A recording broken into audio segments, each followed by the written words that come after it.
Next நம்ம வந்து மிளகா அதை வந்து ரெண்டு பீஸாக வெட்டிக்கலாம். அப்போ தான் நல்லா உரைப்புள்ள பிடிக்கும் ஃப்ரெண்ட்ஸ். ஓகே, இனி அதையும் தனியாக நவுட்டி வச்சுக்கலாம் ஃப்ரெண்ட்ஸ். இனி தக்காளி பழம் அதை ரெண்டு பீஸாக அதுவும் அப்படி தான் ஃப்ரெண்ட்ஸ் வெட்டணும். எப்படி நம்ம வந்து பல்லாரிக்கு வெட்டுறோமோ அதே போல் தான் நம்ம வெட்டணும் தக்காளி பழத்தையும். ஓகே, அடுத்த பீஸ் தக்காளி பழத்தையும் வெட்டிக்கலாம்.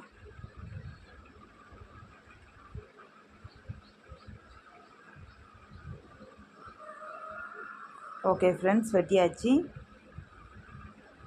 இனி அதையும் ஒரு பாத்திரத்தில் எடுத்து வச்சுக்கலாம்.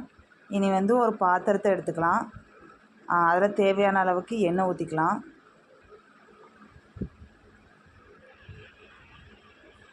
எண்ணெய் கொஞ்சம் நல்லா ஹீட் ஆகுதான்னு பார்த்துக்கணும்.